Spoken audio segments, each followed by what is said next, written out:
سلام علیکم مردم شریف تاجیکستان. یک خبر عجیبی بهتون دارم. گروه بسیار اکستریمیستا как будто фигур کردن که یوتیوب ما باز میکنیم و بیگو باتلش میگن چیش میگن صف فویشو دین فروشو به ایمانو حرامو همش دنمی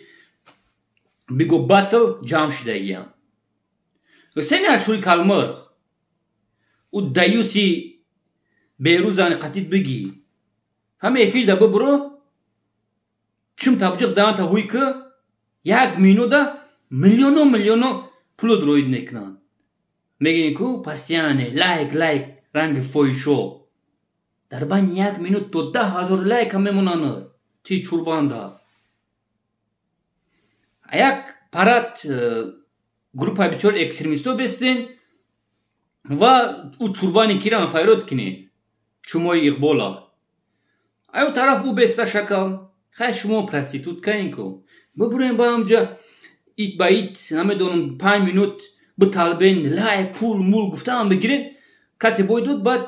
کنی لیچ میکنین زانوتونان بیارین دا همجا ببرورین تای لیفچک تورسی کنن ایسی بدوان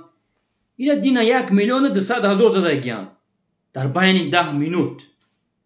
بسه نشوری کلمرخ جوی شما همو جوی شما فویشو گروپ بسیاری این مینا 24 نظرچه تراریستی زپرشنو جوی شما همو جای کلابو کی کریسای کبیری را قطعون بگیرین همجا ببروین 10 مینوت 10 میلیون کار میکنین خشمو تابیده میتونین که این کانال جوی به ایمانو جوی همی کون چینی آدمو در همی کانال کسی که دام کانال هست او کون چینی من اونجا میدونم برای چیز خودم تماشا میکنم همی کون چینی آدم اونجا میدونم افیر میکنم ناو شما جو تو نیفتین ای ملت فروشو اقبالی شما گفته بوده که یک ماه پیش ما باید 1 هفته یا باید همونجا افیر بزگرونیم جای تا همونجا وزیان سری وقت هر روز افیر که میلیونو کار میکنی با میره همون یکم کیلو گوشت هم میگیری با میره پیش همون استاد که نزدیوی سوچکو با میره همون اوچه فوشاتا چی میکنی؟ سیر میکنی ایمینات سه نشور با میگم داخلی گپم 1 مینوت ای بوم 1 مینوت اگرم که ببرو افیر دا دهان تا هوی که چمو تبجیق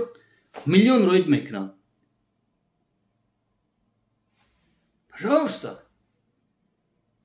جو تونا ناو یافتین با میگم تون سری وقت کچ بباندین